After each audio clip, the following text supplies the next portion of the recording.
Okay, we're now recording, and I'd like to thank everyone for attending our webinar, Soils and Salts from Fertilizers to Tidewater.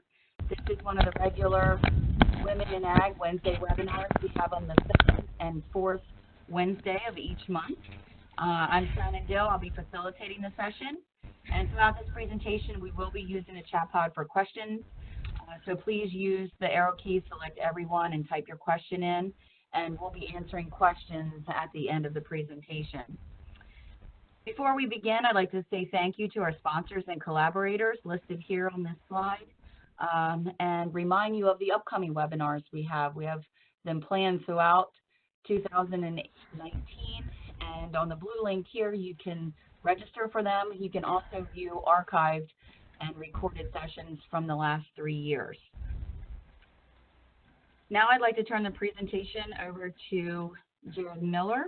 He's with the University of Delaware, and happy to have him here today to speak on this topic.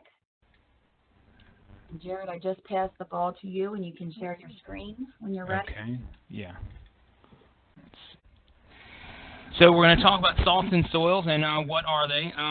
Salts themselves, they're ionic compounds, meaning they dissolve easily. They are inorganic, so they're not organic matter. They're not biological. They dissolve easily into what we call cations and anions. If you remember, a cation is something that's positively charged, and an anion is something that's negatively charged. And a good example of that would be potassium chloride. When you stick that in water and it dissolves, you have these positive potassium ions and these negative chloride ions floating around. So salts that don't dissolve easily are not necessarily an issue in agriculture. Things like carbonates and lime, they dissolve slowly. If you add them to a soil, they're not going to produce a high amount of salinity. It's usually slower and over time. So most of the salts we actually worry about are ones that dissolve easily and can cause problems with crops. So types of salts that we have in soils and groundwater include sodium, potassium, calcium, magnesium, and ammonium as the cations, and for anions, chloride, nitrate, sulfate, carbonate, and phosphate. And if you notice, all of those are plant nutrients. So everything we talk about in terms of a salt, it's like anything in soils or in life. Things aren't good or bad, it just depends on the situation. So that potassium, that is a nutrient, can quickly become overwhelming high amount of salt if you apply too much. Potassium can be a big issue in agriculture if you apply too much. Sodium is the one thing on there that is not a plant nutrient, so it can act as a salt and it can act as a toxin very easily. So salts aren't necessarily good or bad, it's really about the concentration. Some commonly known salts, sodium chloride is your table salt. Some of our fertilizers, muriate of potash and muriate of sulfate. Gypsum can be a salt when it dissolves. Ammonium nitrate is very soluble. Same thing with ammonium sulfate. Two fertilizers that are very soluble, but when they dissolve, they produce ammonium and sulfate and ammonium and nitrate. Calcium carbonate could be considered a salt, but it doesn't dissolve as easily. And then, of course, sodium bicarbonate, baking soda, would also be a salt. So salts aren't bad. Sometimes we're used to thinking about salts in terms of human health, or you'll see what happens when we have excess salts, but almost everything we add to the soil in terms of a nutrient is going to be a salt because we want our nutrients to dissolve and be plant available. We measure salts through an electrical conductivity meter, typically called an EC meter. It has two probes, and it sends a current along the probes through, in this case, a soil solution and through water. And it's measuring salts because they will conduct a charge. You have positive ions and negative ions that are dissolved in water, so they will carry a charge across them. So between the probes, you see how those lightning bolts kind of striking across through there. You can carry a current across there, so if you have high amount of salts, you can carry a higher amount of current, so your EC reads as a higher measurement. We can have portable, you can have an EC meter for the field. You can buy those on Amazon pretty cheap. They might not be accurate for research, but you can measure EC at the field. We have lab ones that we use that you typically have dissolved. You would have water mixed with soil, and you let it settle out, and you measure the salts that are in the water that's left.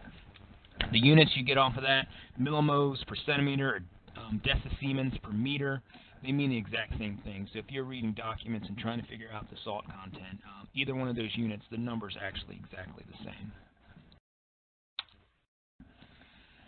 If you have ever seen a Verus machine or had Verus mapped some of your fields, because soils themselves are negatively charged, that's how we get that ability to hold on to cations. They can also conduct charge. Clays, because they have higher charge, have a higher conductance. So this piece of equipment there, you see that yellow arrow going across. When we stick that in the ground, it's just like having a probe to measure EC in a soil, except we're actually measuring the conductance of the overall soil. We're measuring how much clay is there. So you see on the right that map. You're looking at areas of high and low clay across this field. So we can actually use EC meters to also measure soil particle size, because soil particles themselves have a charge. So when you're measuring salts in a soil, you have to be careful. This is why if we do an EC measurement, we would shake it with soil or extract it, and you let the soil settle out, and you measure the liquid on top, because the soil particles could mess up your measurements. So cation exchange capacity is the ability of your soil to hold nutrients. Hopefully you know about that. Your soils are negatively charged, and they can hold on to cations. And quite a few of our nutrients, calcium, magnesium, potassium, are cations, so they're attracted to the soil.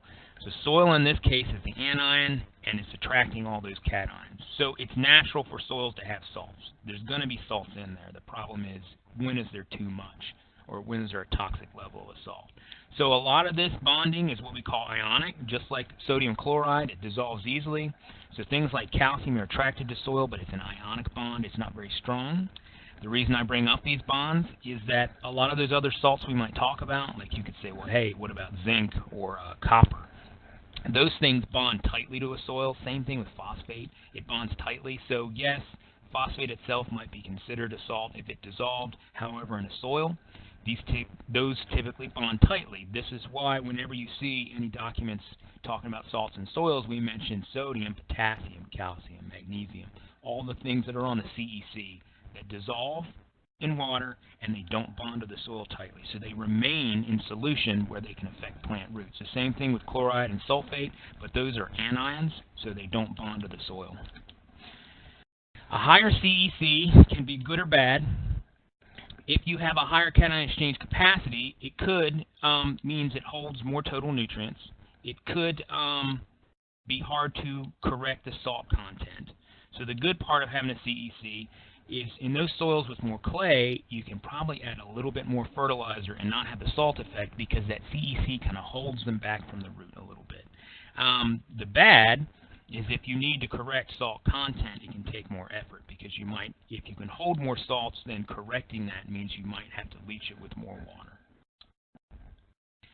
These are the things you want to pay attention to in terms of the effects that salts have on plants. And osmotic pressure, I would say on the East Coast, is probably more of an issue than sodium toxicity.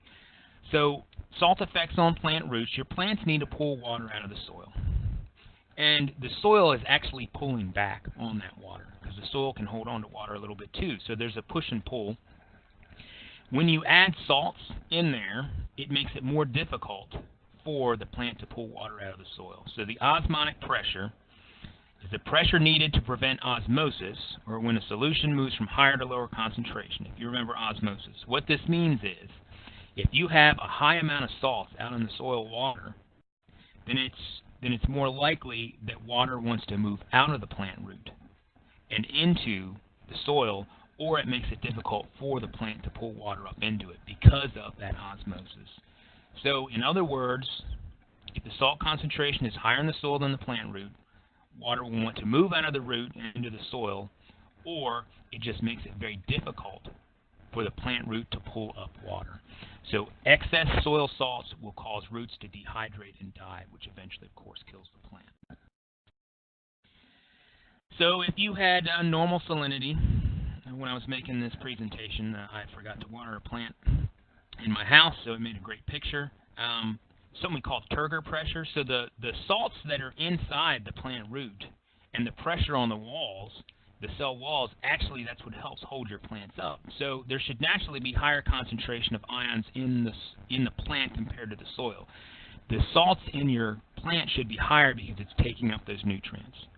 And since there's higher salts in the plant, it allows it to pull water into the plant. And then you also get this turgor pressure. As the water pressure builds up inside those cell walls, and those cell walls can hold onto it tightly, it helps hold that plant up. So that's the turgor pressure. So you can see where I haven't watered this plant in a while that it ends up wilting. It'd be the same thing if the salt content is too high and it can't pull water into it. You end up losing that turgor pressure and your plant starts to wilt. There's another factor in salts. I will tell you here, it's probably not as big of an issue in the east. It could be, depending on the source of the salts that come into your soil. And that is sodium, as a salt, is toxic to plants and plant roots. It is not a plant nutrient. It can be uptaken by the plant. It's okay in low levels in the soil. It's not an issue unless it gets too high. Since it's not an essential nutrient, it can be toxic. So high salts can cause an osmotic stress, while high sodium can be toxic to the plant. So if for whatever reason the water that comes in or the salts get applied are high in sodium, you can end up having a different problem. You can have a toxicity issue. So the two effects on plants could be its inability to pull up water, or the toxic effects of sodium or other ions if they're too high, but sodium is a big one. But there's also effects on the soil, and particularly the structure. Because soils are negatively charged, and a lot of those positively charged cations, like magnesium, calcium, potassium, are attracted to it, they can actually help cancel out the charge between the soils, if you think of it that way, and allow it to get closer. So if you only had negatively charged soil particles in water, they would repel each other. You stick positive ions between them, they can get closer together. So the problem is when you have something like sodium, it doesn't allow you to get those soil particles as close together. So for simplicity's sake, we usually just say that soils hold on to calcium and magnesium tighter than potassium and sodium. So you can actually push the sodium out of a soil if you add something like gypsum. That's why gypsum is recommended. So these cations can help build soil structure. However, if you add too much sodium, it ends up going the other direction. So the salts are good for structure, sodium's not. So sodium's toxic to plants, and it can really mess up your soil structure. That point will become very important when we talk about trying to leach the salts out of your soil if you lose that structure. So where do these salts come from in our soils? Well, of course, because they're nutrients and their ions are used to, it's natural. They come from the minerals that weather. So you can see all those common salts in red: iron, manganese, potassium, sodium, calcium, potassium, all plant nutrients. As all your rocks weather, they release salts. It's completely natural.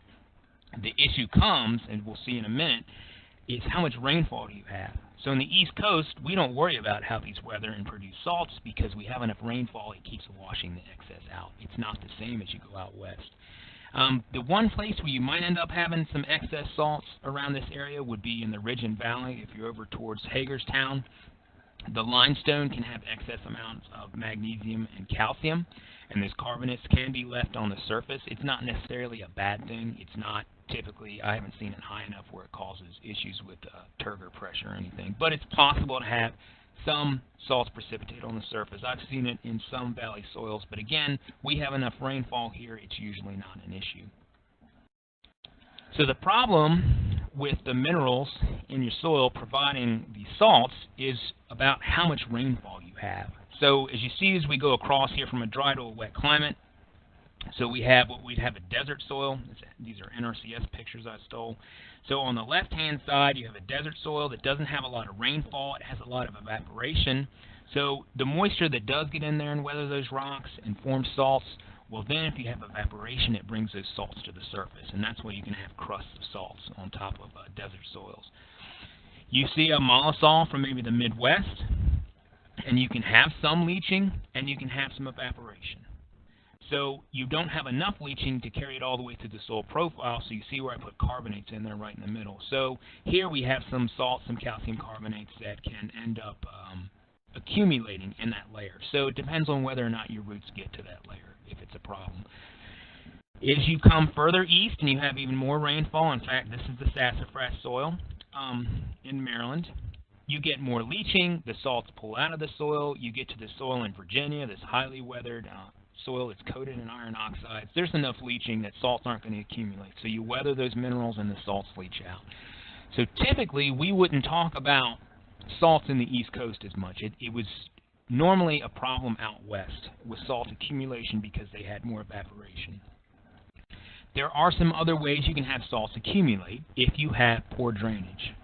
So if you apply too many salts to the soil, if you have Tidewater come in, if you have irrigation adding salts to your soil and they don't drain well, that means they can't leach, then the salts can accumulate. It's not necessarily a large issue here depending on where you're at. It's still something they talk about a little more out west because they end up having a little more evaporation than rainfall. So if they have a poorly drained soil, the salts accumulate there. But it is possible if you have poor drainage. So the problem where you might see it here is if you're close to the tide. So if you have Tidewater bringing in salts and then your soils don't drain, then you can't wash the salts out. So our recommendations of, hey, that soil on the left, if somebody put too much salts, if you had tide come in but it's an upland, over time you could leach the salts out. You can't do it as easily with the one on the right. Irrigation is can be a big source of salts. Again, because we're in the east and we typically have enough rainfall, the salts that are added with irrigation aren't necessarily going to be a problem. It would really depend on the concentration. If for some reason you hit a high concentration of salts in the groundwater. As you go out west, because they're bringing up salts from the groundwater, but then they don't have enough rainfall to leach out those excess salts, irrigation can build up salts in those soils. So yes, irrigation water here will have salts in it, but you might end up actually just naturally fertilizing your soil more than causing a problem. So if you had poor drainage here, if for some reason your groundwater had more salts than your neighbor did, then maybe you could cause a problem with salts. But this is something you can discuss and understand that it's a problem out west, but it shouldn't be as much of an issue out here. The one area where we could definitely have it would be fertilizers, because most of our fertilizers are going to be highly soluble and produce salts, because if they weren't, they wouldn't be useful. You need to add the fertilizer, have it dissolved into its plant nutrient constituents so they can be taken up. You don't want it to be a solid mineral where the plant can't get access to it. You don't want it to have to work for it. So they figured out that, of course, if you add too much of some of these, you can burn your roots. You can have the same osmotic issues if your fertilizer concentrations are too high. And they figured out a salt index which was based around what used to be a fertilizer we used called sodium nitrate. It was Chilean saltpeter. And down in Chile, they could mine this saltpeter. It had nitrate in it. Of course, it also had sodium, so it wasn't necessarily the best source of nitrogen in terms of adding sodium to your soil. And it became, this is a relative comparison, so sodium nitrate represents a value of 100. Anything that adds more salts when it's dissolved is above 100. Anything that adds less is below 100. So it's not an absolute value. It's a relative value compared to sodium nitrate, something we don't really use anymore. But it can give you an idea, if you're looking at different fertilizers in your soil, of which is considered to be more saline, have a higher salt index than sodium nitrate. We can also have coastal sprays. This would be a very specific region. I stole this picture from NASA, so you can see on the left, black carbon is in orange, so that's all the forest fires. Dust, I guess I can see a little bit of dust in there, but you see that sea salt is in blue. And so along this coast, we can aerosol the salts that are in the ocean that can get up into the atmosphere. Most of these issues are if you have a beach house. I'm sure you've seen this problem. The salts can come into your soils because you're close enough to the water, and they can cause salinity issues. That's why we have, we probably have more recommendations and documents on the East Coast about dealing with landscaping along your beach house than we do with anything else about salts. But the salts can travel up to 15 miles from the shore, but it doesn't mean it'd be a high enough concentration to affect agriculture. But yes, salts could aerosol from become an aerosol from the ocean and be deposited, but more than likely agriculture isn't necessarily along the ocean anyway right there. The problem we are having, and is starting to pop up more, is tidal inundation, because high tides can bring salt water onto lands. Hurricanes can push salt water further up, so whenever a hurricane comes up and hits us wrong, this is when I would see, when I was an ag agent in Somerset County, I would see more gardeners and people with issues because a hurricane came through last year, and now they have salts in their garden. And then also we have rising sea levels on the coast and the Chesapeake Bay that increases some of these saltwater issues. So freshwater salts are going to be very close to zero. So in terms of the bay, think of the Susquehanna River.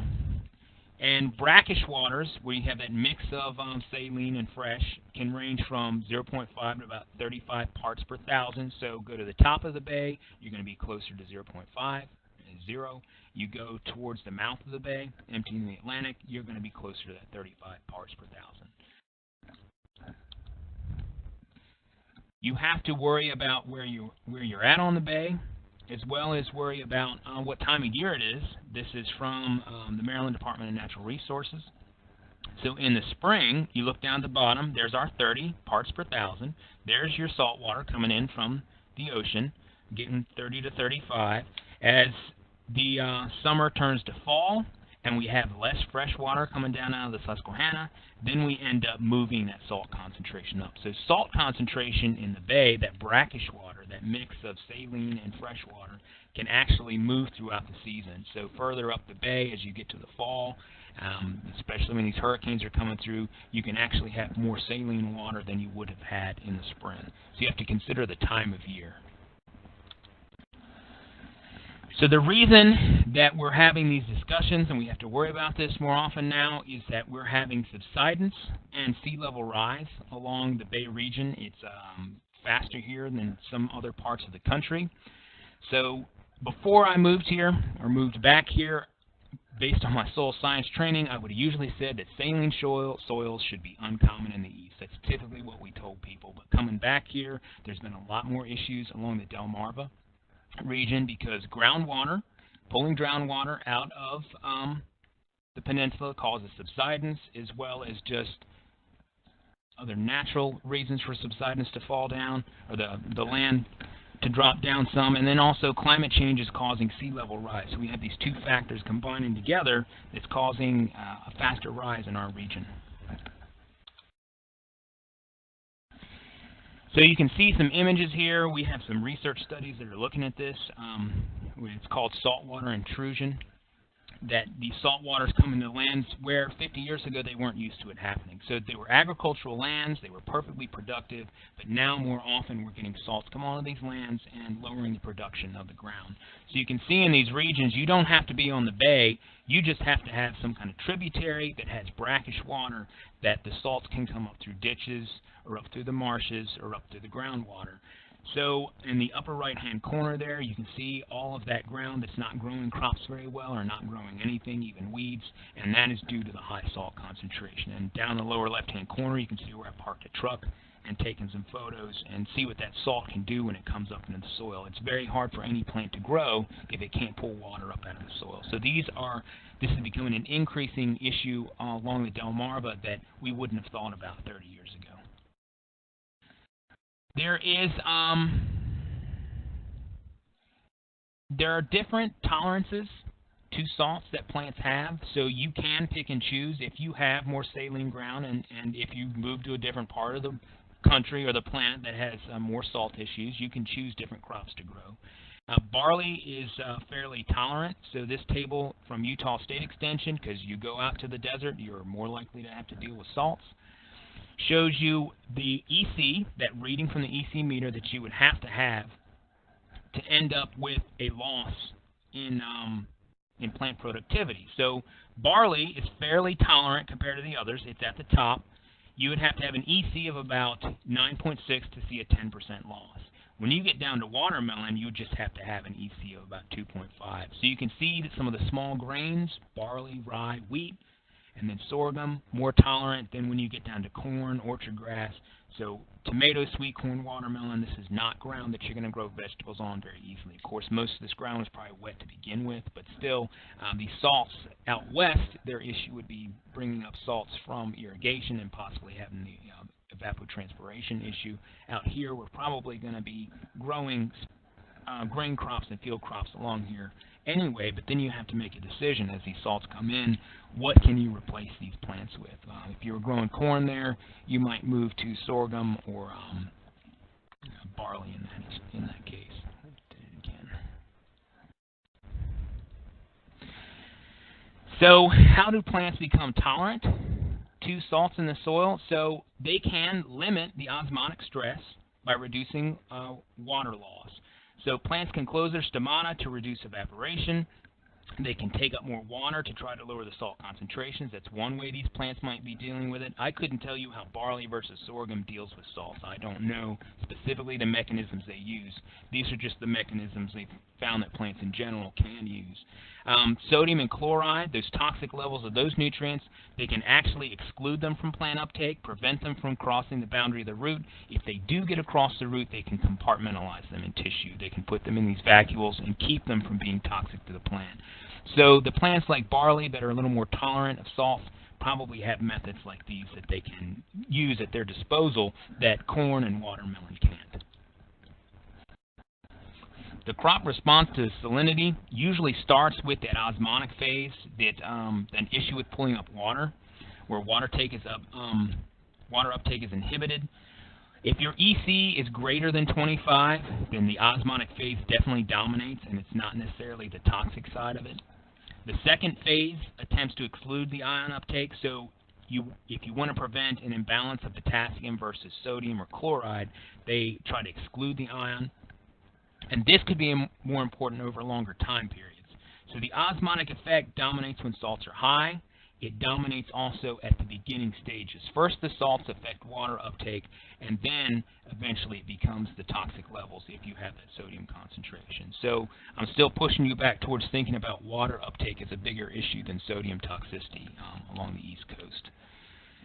This is a schematic that shows you what happens to your crop yields as the salt content increases in the soil. You notice that number all the way on the right when we hit the bottom part of the yield. So yield on the left, 100% at the top, 0 on the bottom. Along the bottom of this graph, the x-axis, we're talking about osmotic pressure. So as you get to that number that says 1500, if you've ever had any classes and talked about soil, water, and wilting point, 1500 kilopascals is also known as a permanent wilting point. So soil holds on to water. It pulls back. It has its own ability to hold water, and the plant has to pull it out. When your soil gets too dry, the value in the soil is the osmotic pressure at that point, or the suction the soil would have, would be 1500 kilopascals, and that's typically where a plant can't pull it out. And what a salt does is it takes those numbers and artificially changes them. The salt content ends up making it harder at the same water concentration for the plant to pull water out. So if you have a soil that has, say, 10% moisture in it, and you have a soil that has 10% moisture with higher salts, then that osmotic pressure is actually going to be more negative or harder in that soil with higher salts. So you can see that these yields decrease. As you increase that osmotic pressure, as you increase your salts from 10 to 20 decicentimeters, you really drop off, but when you get above that, you have a sharp decrease in your yield up to the point where you have permanent wilting points. So this is all about the plant's ability to pull water out of the soil. Another thing you have to consider is how dry the soil is. So as your soil dries out, think about that concentration is milligrams per liter. If you have less water in the soil, then the concentration of your salts becomes higher in the liquid. So if you look at these diagrams, it should make more sense. It's the exact same number of ions. Once you have less water in the soil and the soil dries out, the salts become more concentrated in that smaller volume of water. Even though you have the same total number of salts in there, you have a higher concentration in a drier soil. So as your soils dry out, it becomes even harder for plants to pull water out of the soil. So drier soils will have a larger osmotic effect. So if you're already having issues with salts and then a drought comes through, you're going to have twice the problem. Then we come back to soil structure. So you might think, well, soil structure wouldn't be a big issue compared to the osmotic effects. The problem with soil structure is trying to clean up the mess. So ions in the soil, you see that top picture on the left, I've kind of outlined some blocks of soil. So if you have the right balance of salts in your soil, the right balance of calcium, and you have organic matter and all those other things we talk about. You can form these shapes in the soil, and if you look, if you push those shapes next to each other, you'd have cracks between all of these different shapes, and that allows roots to move through and water to move through. So if you had Tidewater come across the soil and put some salts in, the cracks are there, you could wash it out. Sodium, of all nutrients, if you have too much sodium, it does what you see on the bottom there. It disperses the soil. It prevents it from forming these good structures. And imagine trying to pour water through that where you have a limited amount of cracks on the surface of that soil just because it dried out. If you try to wash salts out of that soil, it's even harder. So you can have an issue with salts, decrease in plant growth, but on the other end, if you have too much sodium and it disperses your soil, how are you going to wash those salts back out? So that's a problem they sometimes have to deal with out west in areas where they have higher sodium. Salts can also mess with your soil pH. So as the calcium concentration gets high enough, it precipitates into carbonate or lime. Your pH in those cases, if you're dominated by calcium and magnesium as a salt, your pH typically never rises above 8.2. Still, that's going to inhibit crop growth. So these salts can raise the pH of your soil because most of them are bases. If you have too much sodium, it can raise that pH above 9, and we end up with additional toxic effects. Typically, I show this image when I'm talking about aluminum toxicity. So you can see, we'll talk about aluminum being toxic to a plant. If your pH drops below 5.5, aluminum is toxic to roots. If your pH is above 5.5, we say, well, aluminum is not an issue at this point. However, if your pH goes above 9, aluminum becomes soluble again and ends up being toxic to roots. So you have a sodium issue, you have an aluminum issue, and if you have any other metals like iron or manganese, they can also become soluble. This is a specific case. You have to have a high amount of sodium. Again, this is something you're more likely to see out west than in other parts of the world than I think you would on the East Coast, unless for some reason you end up with a lot of sodium. So in summary, for all the negative salt effects that we see, you have an increased osmotic pressure from excess salts, making it difficult for plants to take up water. Your pH will rise above 7 to 8. So salts can end up raising your pH, which makes micronutrients less available, and they can make it more difficult for plants to take up water. Those would be the two main problems with too many salts in your soil. The other issue is if you have too much sodium. Sodium is toxic to plants. It will raise that pH above 9. And in terms of a soil, it'll disperse those particles, create a crust, and make it harder for water infiltration and then seed germination to occur. So how do we classify these salty soils? Electrical conductivity, ESP, and SAR are three ways that we use to describe very simply when we're talking to people about what type of salty soil they have. So electrical conductivity, of course we mentioned before, measures the activity of all the salts. It measures the electrical conductivity, the charge that goes across there. The ESP is the exchangeable sodium percentage, so we're focusing on sodium. Is your sodium amount on the CEC high relative to the other base cations, calcium, magnesium, and potassium?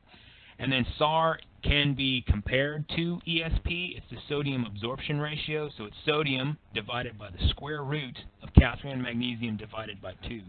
So these are calculations you can do. If you get a soil test done and it includes these ions, you could do this calculation by hand yourself and figure out your sodium absorption ratio. The SAR is related back to ESP through this equation.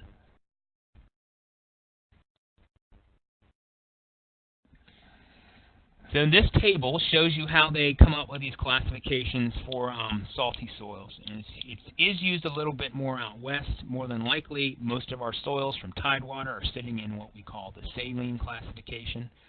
So in a saline soil, your EC is above 4, so your soil is salty.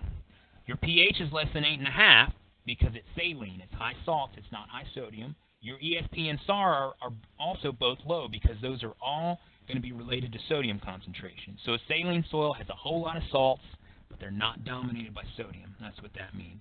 A sodic soil, you can still have a low EC. You don't have to have an excess amount of salts. You just have an excess amount of sodium. So your pH can go above 8.5.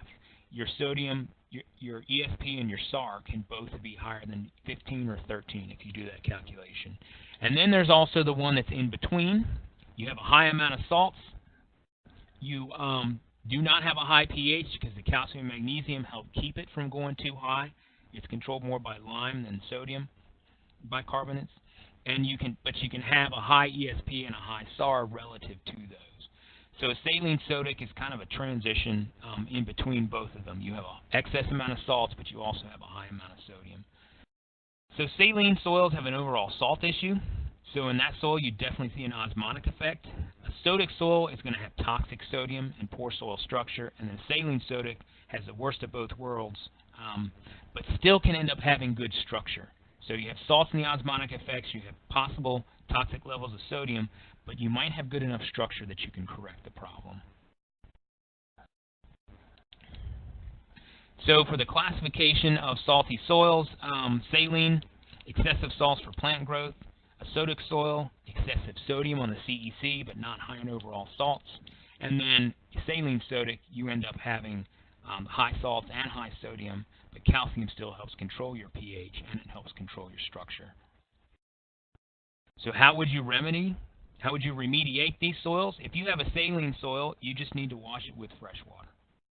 Over time, you will wash these salts out. Your CEC can only hold so many. You keep washing it with enough fresh water, and you can get rid of the salts. Here's where that drainage problem comes into play. If you have poor drainage, you can't wash them out. And that's some of the issue we're seeing with some of these tidal soils. And then your sodic soil. Typically, the recommendation for a sodic soil is to add gypsum, which can do two things. The gypsum can replace sodium on the exchange and put it out into the soil water so it's easier to leach it, and the gypsum helps build your structure back. The problem with a sodic soil is you're not going to have those cracks that allow water to move through it easily. So you could put gypsum on the surface, but it's not going to wash into the soil. So in a case like this, you might want to mix it or till it into the soil. Get that calcium in there so it's making contact, can help build structure and leach through. Sodic soils are harder to deal with because you don't have the structure in these cases to help that water leach the salts out. And then saline sodic, you can have the same type of problem, but you can use gypsum.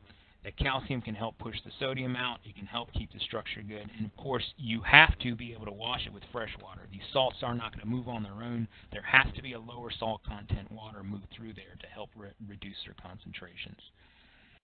If you're dealing with fertilizers, this is one of the easier ones to manage because if your salt content is too high because of fertilizers, this is all under your control. Fertilizers are meant to be solute and dissolve into salt so plants can take them up. The issue we often have is higher concentrations near germinating seeds. So I'm sure if you've ever seen a foliar application of a nutrient or you've broadcast some granular fertilizer, maybe you've seen some burn on the tissue, some burn in the corn whorl. The plant can overcome that. Maybe the yield's lower a little bit, but you'd have a little bit of burn. When your plant is young and it's trying to germinate, it doesn't have a lot of ways to recover. It doesn't have extra plant tissue. It doesn't have roots in other parts of the plant that are away from the salt. So a germinating seed suffers the most from salt content, so starter fertilizer becomes an issue. So high concentrations of a fertilizer near germinating seeds is a larger issue here. Mature plants can have other roots that they might count on. So if you do, if you ban some fertilizer later in the season next to the plant roots, yes, it could burn them. It might reduce your yield, but it might also not kill the plant if it has roots on the other side that can help it recover. Foliar applications, yeah, they might burn the leaves, but they wouldn't kill the plant. When you have a small germinating seed that has nothing else to rely on, then the salts can become a problem. And if you have a young plant that has a very small root system, it's the same thing. This is where you'd have your issue. So you use the salt index to try to figure out, and you think about placement and how to deal with fertilizers in the soil. If you have higher clay and organic matter, that CEC, it can help hold some of those salts. It can help pull them out of the soil water and away from the roots. So that's a good thing. If you have higher clay and organic matter, you might be able to add more fertilizer in that case. A sandy soil that's not going to pull those salts away from the root, it's not going to protect them, then you want to go for a lower amount. Placement is important. Typically, broadcasting spreads the salts out enough that you don't have to worry about it. It's when you band it next to the seed. This is why we often say 2 by 2, 2 inches beside and 2 inches below the seed. Allow those roots to grow enough, allow the fertilizer to kind of diffuse out and spread so that you don't have a high salt injury next to a germinating seed. but we'll also tell you, depending on where you're putting in the concentration, don't use a liquid fertilizer with a salt index greater than 20 near the seed.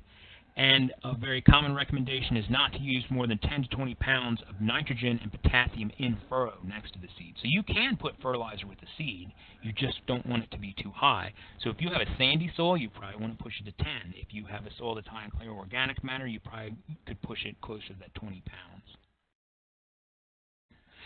Irrigation, how would you manage it with irrigation? You could have your irrigation water checked, make sure that the salts aren't too high, but it shouldn't be as big of an issue here, as long as your soils have good drainage, because we're going to have, and if you remember last year, we had 80 inches of rainfall in some areas. That's enough to wash any salts from irrigation out. So we don't often talk about this. Even though salts come up with irrigation, it's not going to be a problem except in specific situations. Maybe the salt concentration of your groundwater is very high. Maybe your soil doesn't have good drainage, and then, and it might take several years, it might take 10 years, you would build up salts at a level that's too high. The Tidewater issue is the harder one to deal with, because if your Tidewater is coming in or the sea level is rising too high, it's almost irreversible in some of these spots. So the source of the problem can determine the solution. Do you have tidal surge from hurricanes and you're in an upland? Maybe you can handle it. Do you have tides moving up drainage ditches? Maybe you can prevent, you put in tide gates and you try to have good drainage. Do you have saline groundwater from rising seas? That one's going to be the harder one to correct for. So a tidal storm surge, something like a hurricane, or just the tide coming in, you have a high tide and a storm comes up and it pushes the water in high, it's going to bring in excess salts onto the soil surface where your seeds germinate. And that can include a lot. It's not just sodium in these brackish waters. It's also calcium, magnesium, and sulfate. So as long as you have that mixture, then what you have is that saline soil and not necessarily the toxic levels of sodium. It can wash out with fresh water and rainfall unless you have poor drainage. So if the Tidewater comes higher up on these uplands, yes, we can wash that out. Depends on how close it is to the shore. So for our drainage ditches, all those yellow lines there, you can see where we have these ditches, and you can see all the dead spots where crops can't grow. The salts are coming up through these ditches, whether through the groundwater or along the ditch. These salts are accumulating here along the edge. They're not accumulating in the middle of the field. You have to get the salts out onto the soil. But also, along these ditches would be some of our wetter areas, if that's where the water's draining to, and it can't escape, then we end up not being able to drain or leach it out of these regions. So it's not just that we have salts coming in, we can't wash them out enough. We can't get the salts back out. So the salts come in more often in these areas, they build up faster, so waiting on rain in this case might not be good enough. You might have to go out there, add gypsum, add some way to maybe add more fresh water if you have irrigation in these areas. Try to get these salts back out, or in some cases you just have to give up on it. Saline groundwater is going to be much harder to deal with. As sea levels rise or subsidence occurs, you can see that saline, the fresh water is usually less dense. It should be on top of the saline brackish water that comes in. But if the sea level rises, you can kind of see that the wetland might shrink there. It will end up taking over the other spots, but those trees die where their roots come down because they end up coming in contact with that saline water. There's not a whole lot you can do about this, because you have a constant source of salts down there, and if we do end up having any kind of fluctuating water tables, if we have tide water come in and it can't drain, the salts accumulate here, and these soils will be a lot harder to deal with. So these are areas that we have to think about converting and protecting maybe into marshland, but be very difficult to make them agriculturally productive again, because there's just a point where some of these lands are going to be lost, and there's not much we can do about it.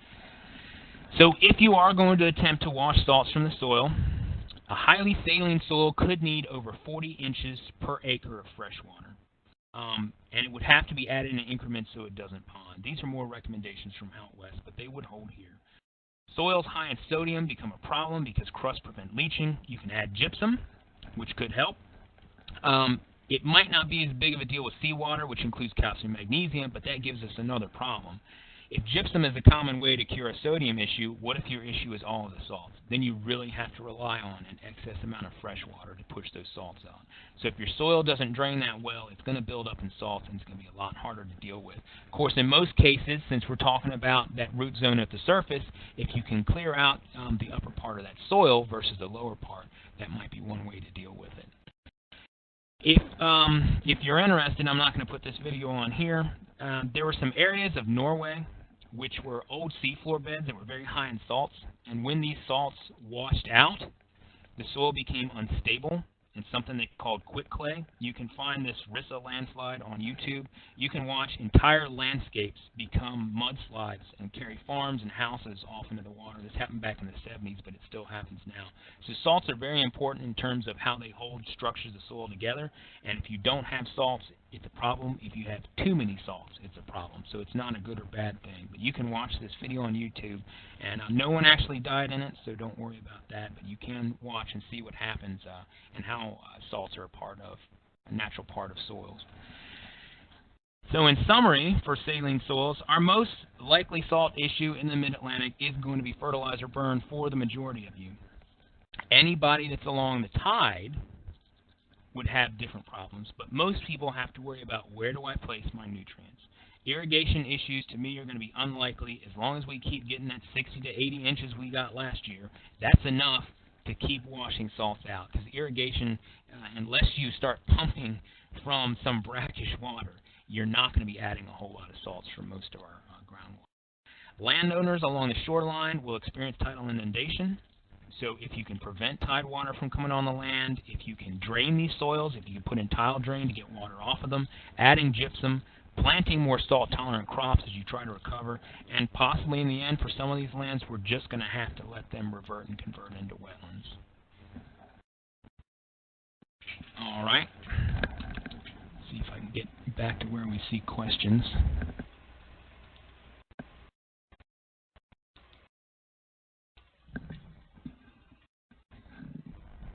I can't see my controls. Shannon, can you take over?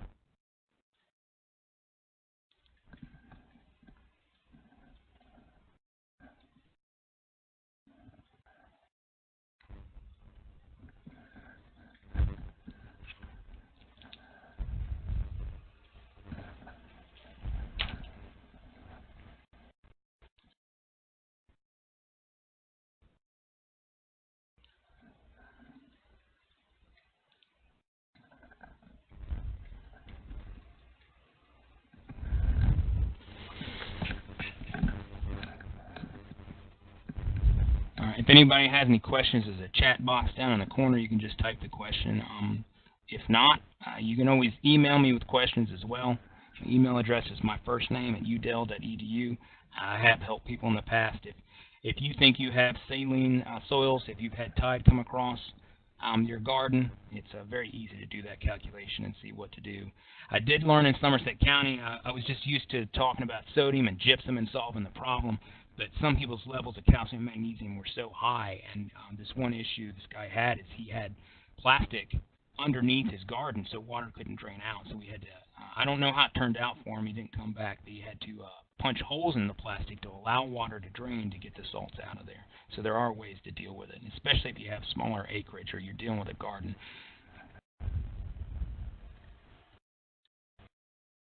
All right. Still waiting on some questions. Anybody with questions, you feel free to use this chat pod. I'm going to go ahead and stop recording.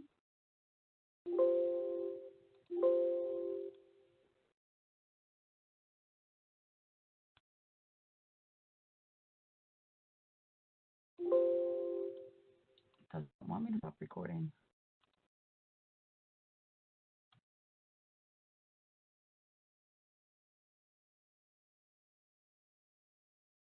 All right, have there been any effects of road salts in northern states? That's a great question. I wonder about that.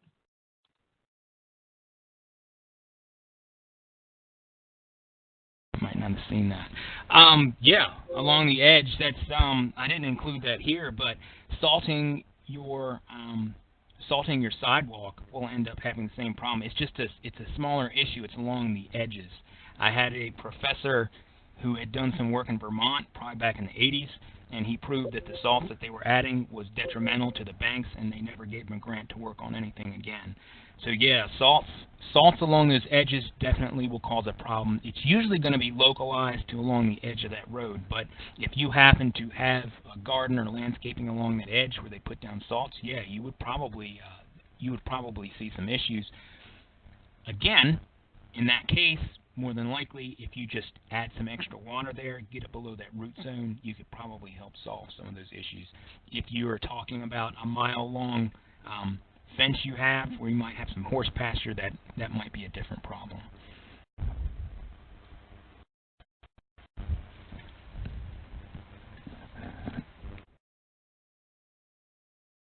Okay. Other questions for Jared?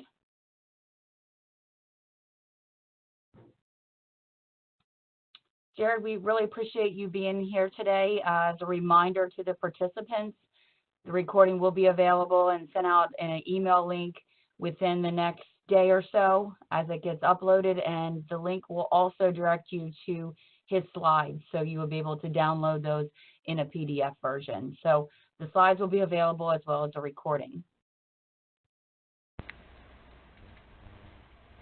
All right, thank you, Shannon. All right, thank you, everyone. I'm going to go ahead and end the event. Thanks, Jared. Take care. Take care.